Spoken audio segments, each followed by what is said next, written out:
Hello friends, welcome to our channel. അപ്പോൾ നമ്മുടെ ദോശക്കൊക്കെ അരി കുതിർക്കാൻ മറന്നു പോയിട്ടുണ്ടെങ്കിൽ ഇനി ആരും ടെൻഷൻ അടിക്കേണ്ട കാര്യമില്ല. നമുക്ക് വളരെ പെട്ടെന്ന് തന്നെ ഒരു നല്ല അടിപൊളി അരി ദോശ ഉണ്ടാക്കിയെടുക്കാം. അപ്പോൾ അതിന് വേണ്ടിയിട്ട് ഒരു ഗ്ലാസ് പച്ചരി ഞാൻ ഒരു ബൗളിലേക്ക് ഇട്ട് കൊടുക്കുകയാണ്. എന്നിട്ട് നന്നായിട്ട് തിളച്ച ചൂടുവെള്ളം കൊണ്ട് അത് ഒരു 1/4 മണിക്കൂർ കുതിർത്ത് വെക്കുക. 1/4 മണിക്കൂർ കുതിർത്ത് വെച്ചതിന് ശേഷം നമ്മൾ നന്നായിട്ട് കഴുകി വൃത്തിയാക്കി എടുക്കുക. അപ്പോൾ കഴുകി വൃത്തിയാക്കിയതിന് ശേഷം ഒരു മിക്സിയുടെ ജാറിലേക്ക് ഇട്ട് കൊടുക്കാം.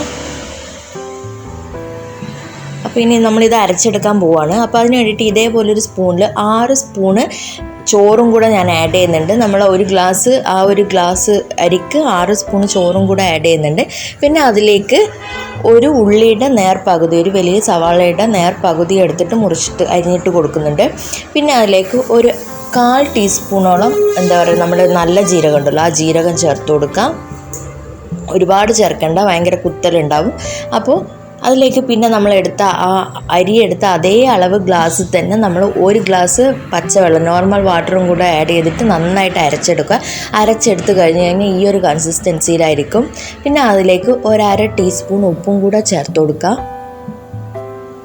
എന്നിട്ട് നന്നായി മിക്സ് ചെയ്തതിന് ശേഷം നമ്മൾ ദോശയുടെ മാവ് ഇവിടെ റെഡി ആയിട്ടുണ്ട്.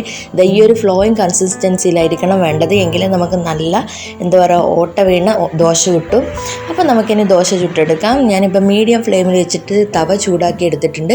ഇനി ഇതുപോലെ ജസ്റ്റ് ഒന്ന് ഒരുപാട് പരത്തിയെടുക്കണ്ട, ജസ്റ്റ് ഒന്ന് ഒഴിച്ചതിന് ശേഷം ഒന്ന് സ്പ്രെഡാക്കി കൊടുത്താൽ മതി. ഇതാ നമ്മൾ ഒഴിക്കുമ്പോൾ തന്നെ നമുക്കറിയാം ദോശയുടെ ഫുള്ള് ഹോൾസ് വന്ന് വീഴുന്നുണ്ട്. അപ്പോൾ കുറച്ച് എണ്ണയും കൂടെ, ബട്ടറോ അതോ വെളിച്ചെണ്ണ കുറച്ച് ബ്രഷ് ചെയ്ത് കൊടുക്കുക. അപ്പോൾ സൈഡിലൊക്കെ നന്നായിട്ട് എണ്ണയൊക്കെ ആകുമ്പോൾ നല്ല മൊരിഞ്ഞ്, സൈഡ് നന്നായിട്ട് മൊരിഞ്ഞ് വന്നിട്ട് ഉള്ളു നല്ല സോഫ്റ്റായിട്ടുള്ള നല്ല സൂപ്പർ ദോശയാണ്.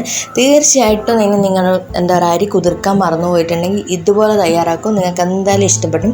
അപ്പോൾ വീഡിയോ ഇഷ്ടപ്പെട്ടിട്ടുണ്ടെങ്കിൽ ലൈക്ക് ചെയ്യുക, ഷെയർ ചെയ്യുക, കമൻറ്റ് ചെയ്യുക. ആദ്യമായിട്ട് കാണുന്നവരാണെങ്കിൽ സബ്സ്ക്രൈബ് ചെയ്യുക. അപ്പോൾ നല്ല ഓട്ട വീണ ദോശ റെസിപ്പി എല്ലാവർക്കും ഇഷ്ടപ്പെടുമെന്ന് വിചാരിക്കുന്നു. നേരെ പോയി എല്ലാവരും തയ്യാറാക്കിക്കോളൂ കേട്ടോ.